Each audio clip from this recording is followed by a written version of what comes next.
Hello అండి, నమస్తే. Welcome back to our channel STR gallery. ఈ రోజు వీడియోలో స్ట్రీట్ స్టైల్లో ఫిష్ ఫ్రైని ఎలా చేసుకోవాలో చూపించబోతున్నాను. చాలా ఈజీగా అండ్ టేస్టీగా చేసుకోవచ్చు. చాలా రుచిగా ఉంటుందండి ఇలా చేయడం వల్ల. మనము ఈ ఫిష్ ఫ్రైని షాలో ఫ్రై చేసుకోవచ్చు, అలాగే డీప్ ఫ్రై కూడా చేసుకోవచ్చు. నేను ఇప్పుడు స్ట్రీట్ స్టైల్లో చేస్తున్నాను కాబట్టి డీప్ ఫ్రై అయితే చేస్తున్నానండి. దానికోసం ముందుగా కేజీ వరకు ఫిష్ తీసుకున్నాను.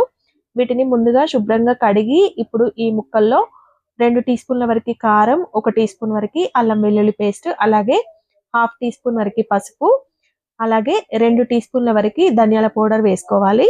ఇప్పుడు ఇందులోనే రుచికి సరిపడా ఉప్పు వేసుకోవాలి. ఉప్పు వేసుకున్నాక ఇందులో 1 టీ స్పూన్ వరకు గరం మసాలా వేసుకోవాలి. ఇప్పుడు 2 టీ స్పూన్ల వరకు ఆయిల్ వేసి దీన్ని బాగా ప్రతి ముక్కకు పట్టేలాగా మంచిగా కలుపుకోవాలి. ఇలా కలుపుకోవాలండి. మొత్తము ముక్కని ఇలా రుద్దుతూ కలుపుకోవాలి. దీనిని ఒక అరగంట గాని గంట గాని పక్కన పెట్టుకోవాలి. 1 గంట సేపు వరకు ఇలా పెట్టడం వల్ల మసాలా అంతా చేప ముక్కలకు పట్టి చాలా టేస్టీగా ఉంటుందండి. ఇందులో కావాలంటే నిమ్మరసం కూడా యాడ్ చేసుకోవచ్చు. ఇప్పుడు 1 గంట తర్వాత స్టవ్ ఆన్ చేసి ప్యాన్ పెట్టుకొని అందులో డీప్ ఫ్రైకి సరిపడా ఆయిల్ వేసుకోవాలి. ఆయిల్ హీట్ అయ్యాక ఇందులో ఒక్కొక్క చేప ముక్కని ఇలా యాడ్ చేసుకుంటే ప్యాన్లో ఎన్ని పడతాయో అన్ని ఇలా యాడ్ చేసుకొని కాల్చుకోవాలండి.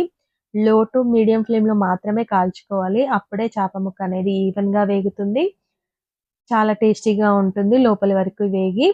ఇప్పుడు ఈ చేప ముక్కల్ని వేసాక ఒక 2-3 నిమిషాల వరకు తిప్పకూడదండి. ఒకవైపు వేగాక మాత్రమే ఇంకొక వైపు తిప్పుకోవాలి. వెంటనే వేయగానే తిప్పితే అదేమవుతుందంటే చేప ముక్క విరిగే ఛాన్స్ ఉంటుంది. అలా చేయకూడదు ఎప్పుడైనా కూడా. మనం ఒక 2-3 నిమిషాల తర్వాత మాత్రమే మనం చేప ముక్కని ఇలా తిప్పుకుంటూ కాల్చుకోవాలి. వీడియోలో చూపిస్తున్నట్లు చూసారా ఎంత బాగా వచ్చిందో. ఎక్కడ విరిగిపోకుండా చేప ముక్క అనేది చాలా బాగా వచ్చింది కదా. ఇప్పుడైతే మనం తీసి సర్వ్ అవుట్ చేసుకుందామండి. వీటిని మంచిగా వేగిపోయాయి. చాలా సింపుల్గా అండ్ టేస్టీగా ఉండే ఈ ఫిష్ ఫ్రై అయితే రెడీ అయిపోయిందండి. మీరు కూడా మీ ఇంట్లో ఇలా ఒకసారి ట్రై చేయండి. ట్రై చేసి మీ ఫీడ్బ్యాక్ని కింద కామెంట్ బాక్స్లో కామెంట్ చేయండి. అలాగే మీకు ఈ వీడియో కనుక నచ్చినట్లయితే ప్లీజ్ వీడియోని అయితే లైక్ చేయండి. మీ రిలేటివ్స్కి, ఫ్రెండ్స్కి అయితే షేర్ చేయండి. అలాగే మరిన్ని వీడియోల కోసం మన ఛానల్ని అయితే సబ్స్క్రైబ్ చేసుకోండి. Thanks for watching.